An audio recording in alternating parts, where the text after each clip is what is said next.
اعوذ باللہ من الشیطان الرجیم بسم اللہ الرحمن الرحیم۔ سورہ یونس آیات نمبر 83 تا 93 میں موسیٰ علیہ السلام کا احوال، بنی اسرائیل کو نماز قائم کرنے کا حکم، موسیٰ علیہ السلام کی فرعون کے حق میں بددعا اور اس کی قبولیت، بنی اسرائیل کی فرعون سے نجات اور موت کے وقت فرعون کا ایمان لانا۔ یہ تمام واقعات ایک طرف منکرین کے لیے عبرت کا سامان اور دوسری طرف رسول اللہ صلی اللہ علیہ وآلہ وسلم اور صحابہ کو تلقین کہ جس طرح کے حالات تمہیں پیش آ رہے ہیں ایسے ہی حالات اس سے پیشتر انبیاء اور ان کے ساتھیوں کو آ چکے ہیں۔ ہر دفعہ نتیجہ ایک ہی تھا کہ رسول اور اس کے ماننے والے کامیاب ہوئے اور منکرین ناکام ہوئے۔ اعوذ باللہ من الشیطان الرجیم۔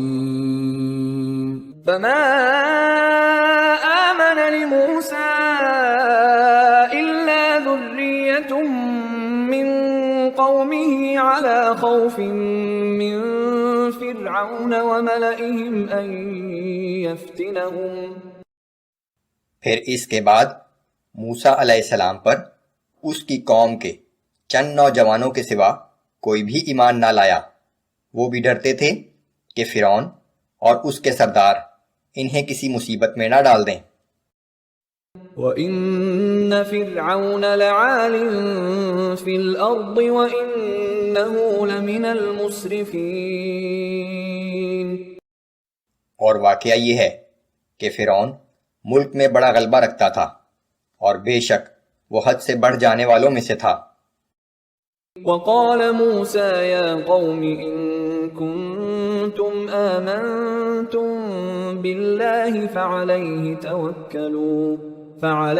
تَوَكَّلُوا إِن كُنتُم مُّسْلِمِينَ۔ اور موسیٰ نے اپنی قوم سے کہا کہ اے میری قوم کے لوگو، اگر تم لوگ اللہ پر ایمان لے آئے ہو تو اسی پر بھروسہ رکھو، اگر واقعی تم اس کے فرما بردار ہو۔ فَقَالُوا عَلَى اللَّهِ تَوَكَّلْنَا۔ اس پر انہوں نے کہا کہ ہم اللہ ہی پر بھروسہ رکھتے ہیں۔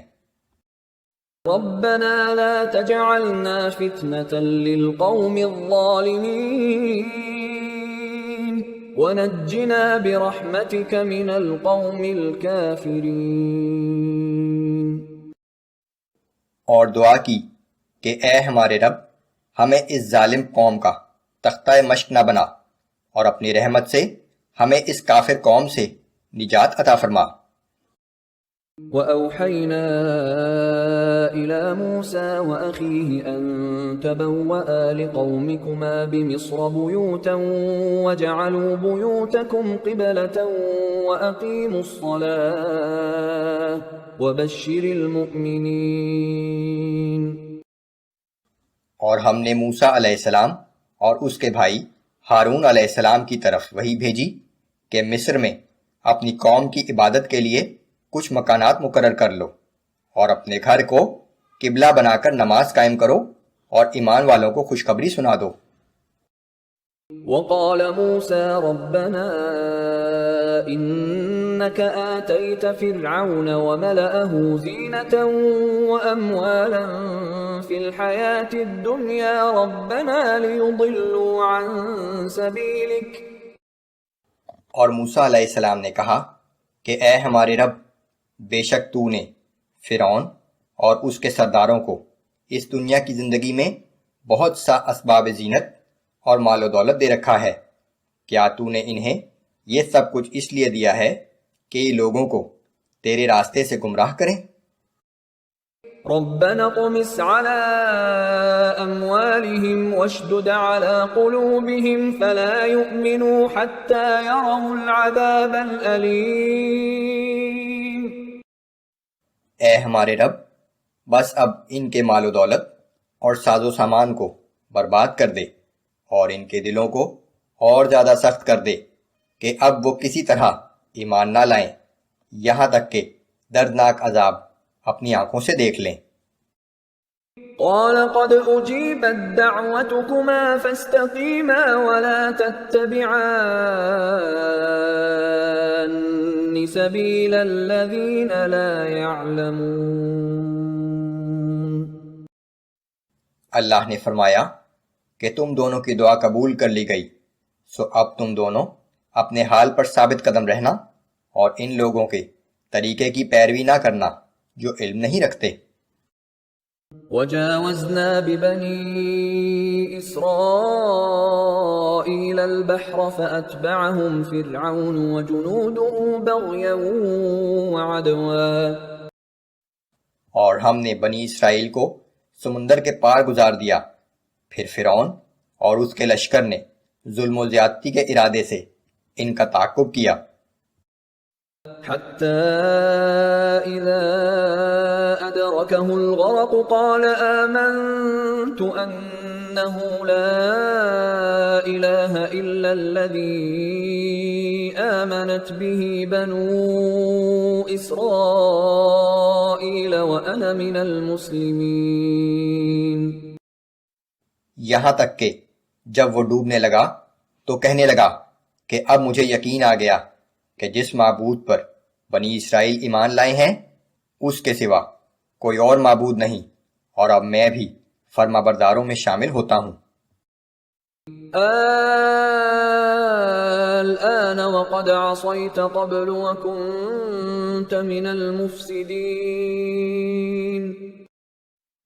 اسے جواب دیا گیا کہ اب ایمان لاتا ہے، حالانکہ اس سے پہلے تو ہمیشہ نافرمانی کرتا رہا اور تو بڑے مفسدوں میں سے تھا۔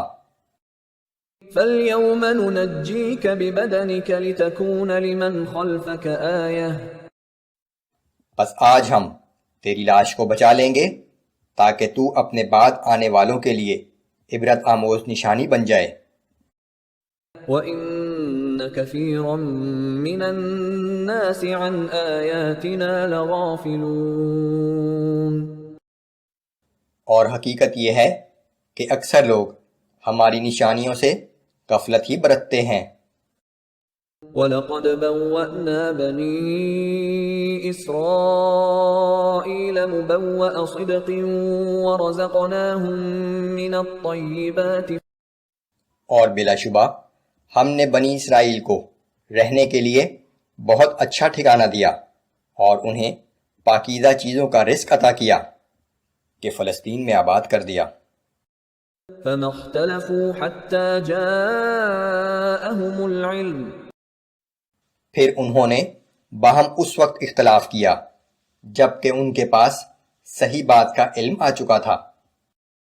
إِنَّ رَبَّكَ يَقْضِي بَيْنَهُمْ يَوْمَ الْقِيَامَةِ فِيمَا كَانُوا فِيهِ يَخْتَلِفُونَ، یقیناً آپ کا رب قیامت کے دن ان کے مابین ان باتوں کا فیصلہ کر دے گا جن میں وہ اختلاف کرتے رہے۔